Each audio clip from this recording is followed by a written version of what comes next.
Bonjour à tous, petit erratum avant de commencer. Vous allez nous entendre parler avec Mathieu pendant tout l'épisode de feuilles A3 ou de demi-feuilles.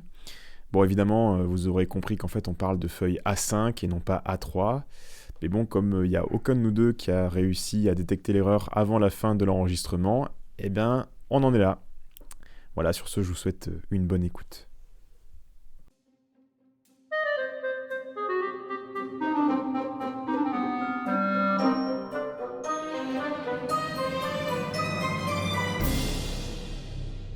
Mathieu, Julien?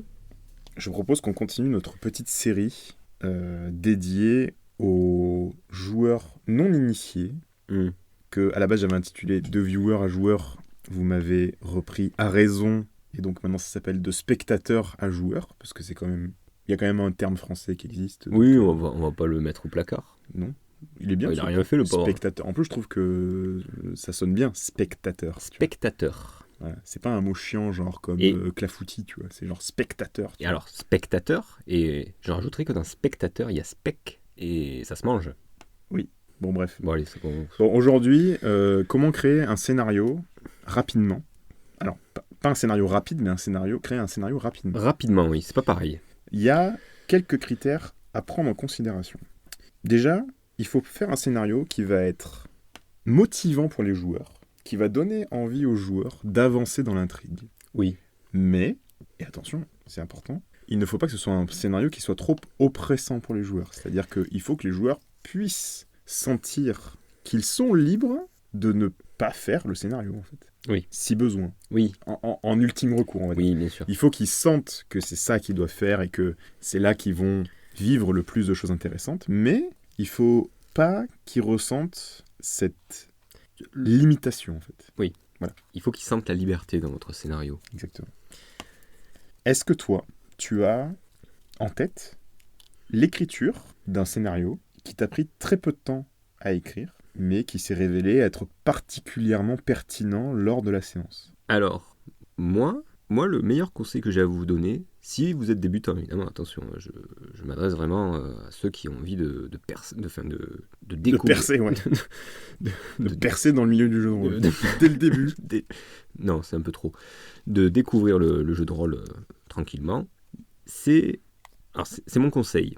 Votre scénario, il doit tenir sur une feuille A3. Ah, encore les feuilles A3. Ah, mais les feuilles A3, c'est quelque chose d'essentiel.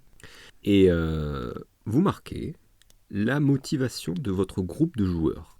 Et je dis bien la motivation de votre groupe de joueurs, à savoir, il faut que votre groupe de joueurs qui est à votre table autour, il faut qu'ils aient la même motivation. Est-ce que ce serait pas une phrase du type « Ils doivent ta. Alors, c'est même... oui, c'est presque ça. Ah. C'est « ils veulent ta. » Ah oui, c'est encore mieux. Ah oui, Parce que s'ils doivent, bon, c'est chiant. ben, ils doivent, en fait, ça veut dire que vous êtes soumis à quelque chose. Parce que vous êtes soumis de faire quelque chose. Alors Oui. que vous voulez, il y a quand même la notion de volonté derrière.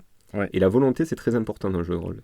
Ouais. Parce qu'elle est inébranlable, la volonté des joueurs. Inébranlable. Ah, inébranlable. Ah Un oui. joueur qui veut quelque chose, vous aurez beau le tordre comme vous voulez, ben, en fait, il dérogera pas, en fait. Voilà, s'il a envie d'aller à la taverne du coin pour se pinter la gueule, ben, vous pouvez pas l'en empêcher. Alors si oui. Si, on Si. peut l'empêcher, mais, Si. mais est-ce que ce sera... Est-ce que Est-ce que ça rendra quelque chose de bien? Pas forcément. ben, Est-ce que lui, il va se sentir frustré de ne pas pouvoir aller à la taverne? Vous allez vous sentir frustré parce qu'il voulait absolument aller à la taverne et que vous vouliez pas.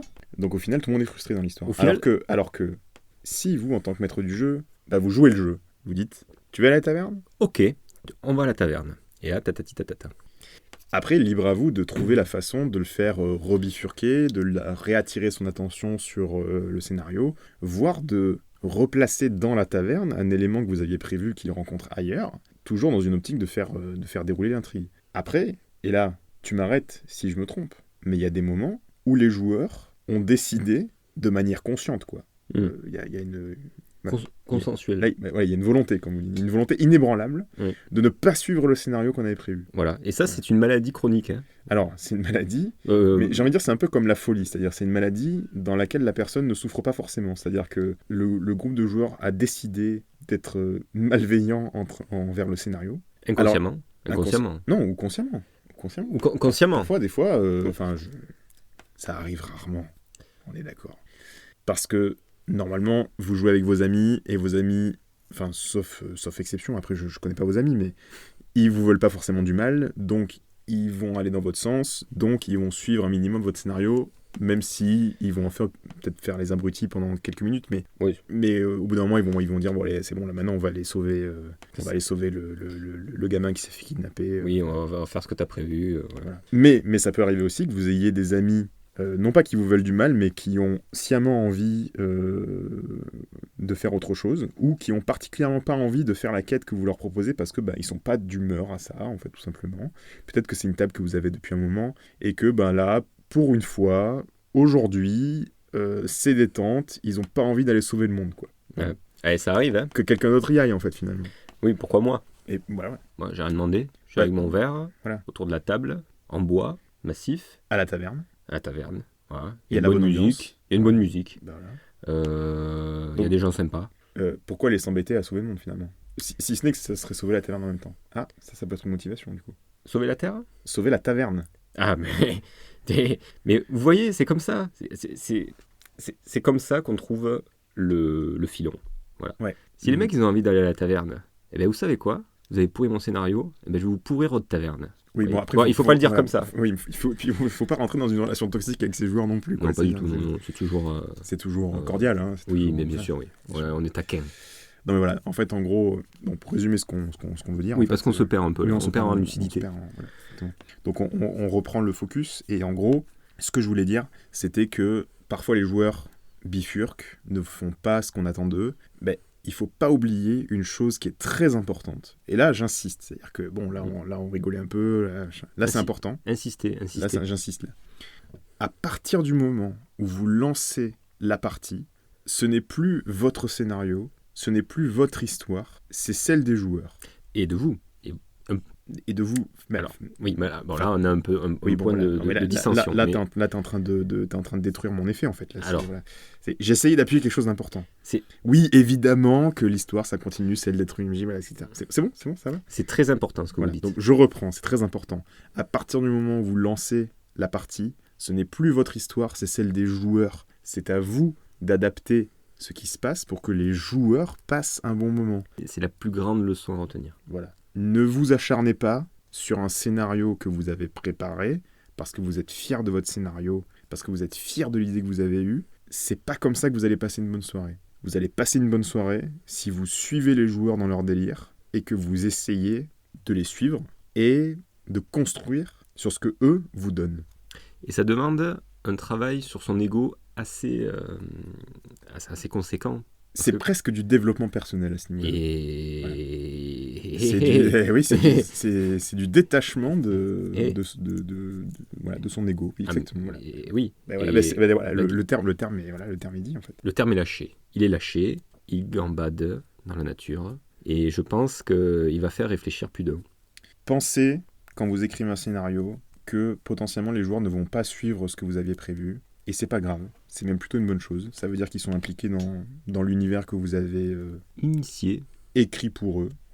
Initié. Donc, ne soyez pas trop attachés à votre scénario. Du coup, on en vient au fait que, vu qu'il ne faut pas être trop attaché à son scénario, moi, ce que je pense, et ça, c'est personnel, c'est pas une vérité fondamentale, je pense que bosser un scénario pendant trop longtemps, c'est pas une bonne idée. Parce que plus vous allez passer du temps à travailler votre scénario, plus vous allez y être attaché, et moins vous allez accepter que les joueurs bifurquent de l'idée que vous en aviez. Donc, écrivez non pas un scénario, mais une trame scénaristique. Oui. Écrivez un début, écrivez un milieu, et écrivez une fin, et laissez de la place à l'improvisation. Voilà, c'est exactement ça. Et si possible, sur une feuille A3. Encore une fois, la feuille A3, on se fout de ma gueule à côté de moi, hein, mais... Non, jamais. Oui, non, mais je vous ai entendu pouffer de rire quand même. Hein. Voilà. La feuille A3, elle est limitante. C'est-à-dire qu'une feuille A3, on l'a devant soi, on se dit, je peux écrire des choses, mais il y a quand même le format qui te dit, attention, tu peux écrire, mais pas trop. Parce que si tu écris trop, t'as plus de place déjà. Voilà. Et du coup, tu peux pas finir ton scénario. Sur une feuille A4, on n'a pas tout à fait le même problème. Sur une feuille A4, on a vraiment l'impression d'être illimité dans l'écriture. On écrit petit, Alors, excusez-moi, mais ça, c'est vous qui le dites, parce qu'il y en a... Oui, c'est moi qui le dis. Il y en a qui écrivent des scénarios, c'est plus qu'une copie double qu'il faut, quoi. Ben oui. Et Parce qu'il y a tout le contexte, l'univers, les bifurcations, les machins. Et sans marge. Et sans marge. Ouais. Donc, le format A3, encore une fois, je me répète, j'insiste. Voilà. Ok. Alors moi, j'ai peut-être quand même autre chose à signaler, c'est que la trame scénaristique doit être sur une feuille A3, ou moi j'appelle ça une demi-feuille, perso. Une demi-feuille ? Une demi-feuille. Parce que A3, ça fait un peu... en gros, vous prenez une feuille A4, vous la coupez en deux, quoi. C'est une demi-feuille. Oui, mais si tu prends une feuille plus grande... Oui, mais personne n'a des feuilles plus grandes, en fait. Ah ouais, les Anglais, ils ont des feuilles plus... pas les mêmes feuilles que nous, je crois. Bah si. Non, ils n'ont pas les formats A4, A3, Bah, si. A2... Ou les Américains. Oui, les Américains ils font jamais pareil que les autres. Si. Bon, ce que je voulais dire, c'était que une demi-feuille pour une trame scénaristique, c'est très bien, ça suffit. Après, si vous voulez ajouter de l'information, alors surtout ne vous privez pas. C'est-à-dire que c'est pas parce que vous avez atteint la feuille que vous devez vous arrêter là. Si vous avez atteint la fin de la feuille A3, vous vous arrêtez d'écrire la trame scénaristique. Mais il y a plein d'autres trucs à écrire.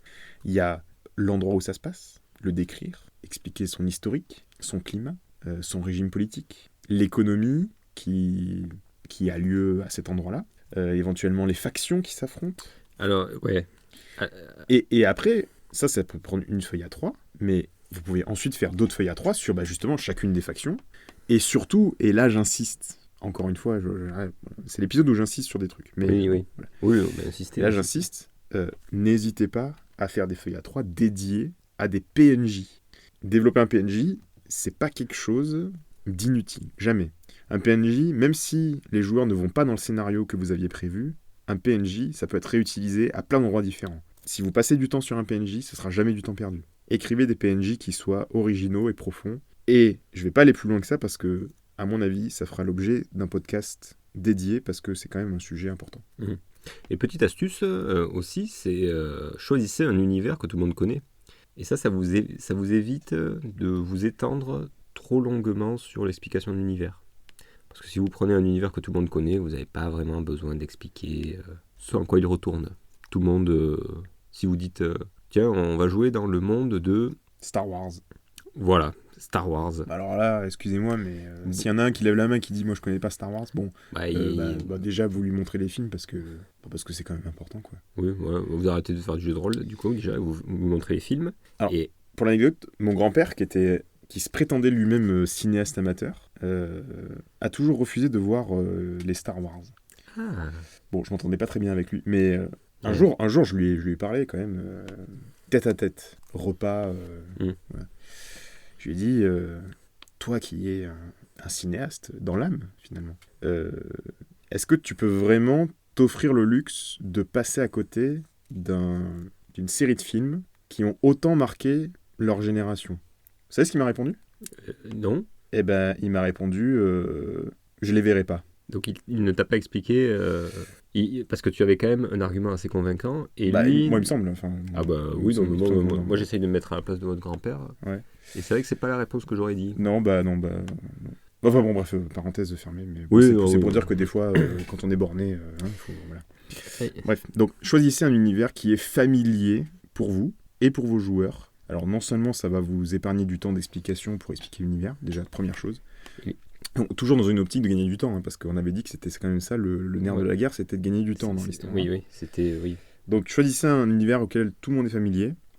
S'il faut, choisissez l'univers, la réalité, quoi, la Terre du 21e siècle. Oui, vous pouvez toujours faire un jeu de rôle dans cet univers-là. Bon, après, c'est pas... Oui, ça peut marcher. C'est pas du goût de tout le monde, faut faire attention, mais au moins vous êtes sûr que tout le monde est OK, quoi. On s'évade un peu moins, ça c'est vrai, oui. Après, il y a les jeux de rôle dits politiques qui sont rigolos dans un certain sens. Ouais. On joue des candidats à la présidentielle, des choses comme ça peut être intéressant. Bon, après, faut avoir... il faut quand même un peu plus d'expérience, je pense. Ouais, il faut avoir envie, quoi. C'est pas la même évasion, quoi. Ouais, c'est sûr que... C'est sûr que pour s'évader du quotidien, jouer au présidentiel, c'est... Bon, après, voilà, ça reste intéressant quand même. Bon, bref, arrêtons les digressions un peu. Donc, du coup, un univers familier pour vos joueurs et pour vous-même. Vous y allez et tout le monde est content. Vous écrivez une trame scénaristique sur une feuille A3. Si vous en avez envie, et on vous conseille de le faire, d'écrire d'autres feuilles A3 sur des éléments spécifiques de votre décor, finalement, de votre univers, que ce soit des lieux, que ce soit des factions, que ce soit des personnages, très importants les personnages, que ce soit des créatures aussi, potentiellement les ennemis ou les créatures que vont probablement rencontrer, parce qu'on n'est jamais sûr, Oui. les joueurs. Et ben voilà, c'est tout en fait. Non, c'est tout. Alors, j'aime bien donner des exemples, parce que là, on a dit beaucoup de choses. On a digressé pas mal quand même. Hein. Je préfère le dire, parce que vous avez beaucoup parlé quand même. Hein. Moi ? Ouais, vous avez beaucoup parlé. Ah ouais ? Ouais, vous avez beaucoup parlé. C'est pas une... Ah oui, c'est bien. Oui, c'est très bien. D'accord. Très bien. Et vous aussi, vous avez parlé, non ? Oui, j'ai parlé. Vous avez parlé moins que moi. Peut-être. Hein. Peut-être. Bon, ça, Ouais. c'est pas un souci. Mais c'est vrai que j'aime bien donner des exemples. Quand je vous disais donner une volonté à votre groupe. Alors, soit vous pouvez l'imposer. C'est vrai que ça peut être mal pris. Mais pour des joueurs débutants, en général, ils aiment bien qu'on leur ordonne un peu la trame. Souvent. Voilà. Bon, par expérience, hein, c'est peut-être pas tout le monde, mais ça se vérifie assez facilement. Vous voulez dire jouer dans un contexte un peu plus cadré, un peu plus... Oui, un peu plus... Avec des petites roulettes finalement. Avec des petites roulettes, voilà, c'est exactement l'image que j'avais en tête. Le petit vélo, là, voilà, pour les enfants. Et du coup, leur donner des roulettes, c'est-à-dire que, allez, pour l'exemple, donc vous êtes une bande d'aventuriers, vous avez entendu parler d'un trésor caché dans une grotte. Une grotte ornée de représentations tribales en son sein. Et vous n'avez aucune idée de par qui cette grotte est habitée. Mais les rumeurs prétendent qu'un trésor y est caché. Et tout votre groupe de joueurs veut s'accaparer le trésor. Alors du coup, ils se sont tous réunis et ils se sont dit, allez, on va explorer la grotte et si on trouve le trésor, on se le partage. Voilà. Ok, mais d'abord, je passe à la boutique pour chercher des équipements de... Ah, on joue là, non ? Vous voyez que ça marche. Ah oui, non, mais j'étais parti, moi. Voilà. Et donc, du coup, avec cette volonté-là que vous imposez aux joueurs, ça leur donne des petites roulettes, comme l'a très bien dit Julien. Et ça leur permet un peu de... Alors, c'est vrai que pour vous, ça vous permet qu'ils finissent pas trop à la taverne. Oui, alors c'est vrai qu'il y a une tendance des joueurs à toujours finir ou commencer à la taverne. En fait. Oui, bon après ça dépend le groupe de joueurs, mais... Bon après c'est vrai que alors bon ça aussi c'est un archétype vu et revu, mais qui fonctionne toujours de commencer dans une taverne. Alors que non, pas nécessaire, j'insiste. bien sûr. Là, avec l'histoire que je vous ai donnée là, c'est même pas une histoire, c'est un bout de papier. Eh bien les gars, vous les faites commencer devant la grotte. Voilà. Oui. Il n'y a pas d'histoire de ah mais attends je vais aller chercher une épée, ah mais attends je vais aller chercher une potion, ah mais attends je vais aller chercher... Non, vous êtes devant la grotte. Voilà. Point. Alors ça a un nom, hein, je crois, ça s'appelle In Medias Res, je crois. In Medias Res. Ouais. Alors peut-être que j'ai mis un S en trop quelque part, c'est possible. Mais en gros, ça, en latin, parce que bon voilà, c'est la langue qui veut ça, mais ça veut dire on arrive au milieu des bails quoi. Ah ouais. On arrive au milieu des affaires de ce qui se passe quoi. Là, c'est on arrive au milieu de l'action quoi. Au cœur de l'action. Au cœur de l'action. Ouais. Et c'est vrai que maintenant que vous me dites, moi j'ai un souvenir comme ça, là, ça me vient, j'en parle. Le terme, il vous dit. Non, le fait d'entrer dans l'action. Ouais. Parce que pour avoir joué à un jeu, je crois que c'était Call of Duty, mais le tout premier là, ou Medal of Honor. Ouais, non, c'est ça, Medal of Honor. On commençait direct, plage du débarquement. Ah oui. Mais c'était vraiment le premier niveau. Et bam bam. Oui, là t'es dans la sauce directe. Il faut aller tout droit. Mais alors, quand tu débarques à Normandie et qu'on te dit qu'il faut aller tout droit en 44, là tu as la volonté. Là. Alors, la motivation est liée là. La motivation est liée, voilà. Ouais. Non mais je suis d'accord avec vous. Le fait de commencer en plein milieu de l'action, alors là pour le coup, commencer devant la grotte, c'est pas en pleine action, mais c'est déjà bien avancé dans une histoire qui serait, c'est pas un départ arrêté quoi. Ils sont vraiment bien engagés dans le truc. Ça permet déjà de passer des moments, alors qui pourraient être intéressants. Hein, je dénigre surtout pas, loin de moi l'idée de dénigrer les phases dans un jeu de rôle où il se passe pas grand chose, mais c'est juste de la discussion et je vais voir machin et je vais me payer un coup à boire et je vais acheter de l'équipement et je vais machin. Je pense, en mon âme et conscience, je pense que ça augmente l'immersion des joueurs dans l'univers. Mais c'est vrai que quand vous débutez une partie, peut-être avec des joueurs auxquels vous avez jamais joué, ou avec des joueurs qui eux-mêmes n'ont jamais joué, enfin voilà, que vous voulez vraiment entrer dans le vif du sujet et que vous voulez pas vous donner trop de complexité dans votre job de maître du jeu, commencez au cœur de l'action, ça fait le taf, quoi. Ça fait le taf. C'est une bonne astuce. C'est une bonne astuce. Et d'ailleurs, je vais vous en donner une autre d'astuce, si vous débutez, hein, toujours, hein, c'est pas... Après, tout ce qu'on dit, c'est pour les gens qui débutent, mais ça vaut aussi pour les MJ avertis qui veulent juste... qui peuvent s'inspirer de oui, ce bien qu'on sûr. dit. Pourquoi Oui. pas humblement, on n'est oui, pas... humblement, on n'est pas des cadors. Hein.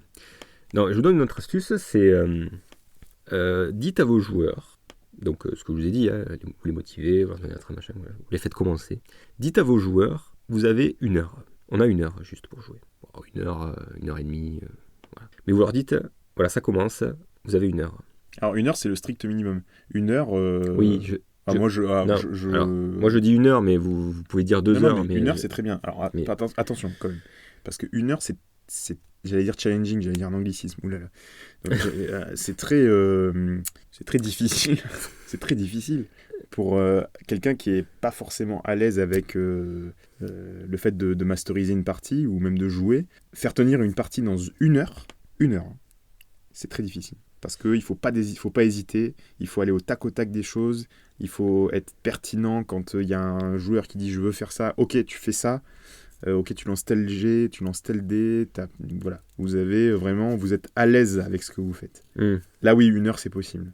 Et je dirais même 1 heure je me demande même si c'est pas conseillé, je dirais même, parce que faire tenir une partie dans 1 heure, vous allez droit au but, les joueurs vont droit au but, et je pense que ça peut être très intense. Court mais intense. En fait, mais 2 heures, je pense que c'est pas mal. 2 heures, c'est bien. Oui, 2 heures. C'est vrai que je dis 1 heure, mais après... vous pouvez dire 2 heures. En fait, l'important, c'est de se dire que dans leur tête, les joueurs, ils ont une contrainte de temps. Alors moi, je suis le dernier à réprouver ce genre de choses. Je déteste avoir une contrainte de temps. Vous réprouvez les contraintes de temps ? Ah oui, non, moi, je ne supporte pas ça. Ça veut dire que vous militez contre les contraintes de temps ? Oui. D'accord. C'est pas mal, ça. Oui, c'est vrai que c'est pas très original. Moi, je suis contre les contraintes de temps. Très bien. Et pourtant, je vous conseille d'en mettre une. Alors, je vous conseille d'en mettre une parce que du coup, ça va provoquer chez vos joueurs une sorte d'empressement qui va les pousser à agir. À aller à l'essentiel, j'aurais dit. Alors oui, c'est très bien ça. À aller à l'essentiel, effectivement. Oui. Ils vont se dire, merde, on n'a qu'1 heure ou 2 heures. Hein.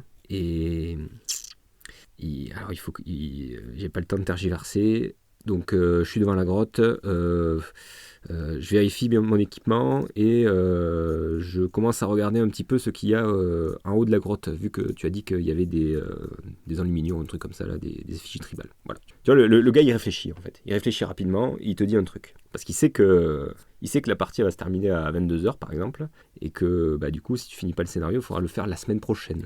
Ah, il réfléchit ou il réfléchit pas ? C'est-à-dire, en gros, il peut dire je rentre. Ah oui, voilà, il rentre. Voilà, oui, alors ça-là, elle est pas mal. Ça, parce qu'il y a différents types. Là, tu vois, nouveau sujet potentiel de podcast un jour, les différents types de joueurs. Bon, ça a été traité maintes et maintes fois par d'autres collègues créateurs de contenu sur le jeu de rôle, hein, évidemment.